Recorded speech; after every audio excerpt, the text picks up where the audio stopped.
Doing okay. Again. So why have, after 2 years of NFL ratings going down, why are they now going up?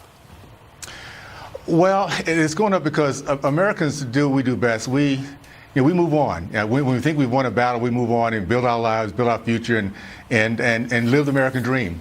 What we have to remember, and this is, I think, the biggest takeaway from the last 2 years, we are in the fight for the heart and soul of our nation. We're fighting for American, the Judeo-Christian values, and we're fighting against a very evil force of socialism and Marxism that destroy everything they come close to.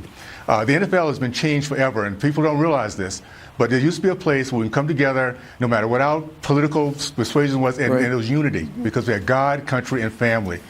But the Marxists and socialists have made that so that we have these young people coming out of these environments. They hate they're anti-American, they're anti-white, they're anti-capitalist, and that is the message that now is going around the world and throughout our communities, that this is a place that's not for black Americans. Right. That's what they've accomplished the last 3 years. Well, what the NFL did is stopped airing the national anthem for the most part. And number two is there is still some pushback because of Colin Kaepernick. I guess Rihanna has canceled, decided not to do the halftime show, and Al Sharpton's pushing for Travis Scott, an African-American rapper, to not join Maroon 5 at halftime. So they're not out of the woods yet. But I want to talk about what you just alluded to.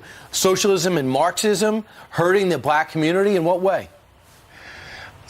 We have been an attack for over 100 years. It's an ideology that is actually as evil as it comes. It destroys our belief in God, family. And you look at the black community, which once led our country, believe it or not, in the commitment of men to marriage, and the commitment of men to education, to entrepreneurship. When I was growing up, that has turned totally upside down because we have these black elitists, particularly the ones you just mentioned, that care less about our community. They care about their profits, their profitability, and their prestige. And that's what elitists do. That's what socialists do. So they can care less about the American, the black community. If they would, it wouldn't be in the mess that we're in right now today. Now, you talk about this in your book, which is called Why I Stand: From Freedom to the Killing Fields of Socialism. What was your inspiration for this? And what do you hope people get out of your book? I've watched as I've grown up the impact of these socialists. Our greatest enemy is not white supremacists, it's black elitists. Those who live the American dream, who get a job for $100,000 a year as politicians, and come out of their multimillionaires, because what they do is they betray and they betray their own base, the people that believe in them. They give them up so they can get their ideology in place. So that's what it's dealing with, and I hope people get a chance to take a look and read it.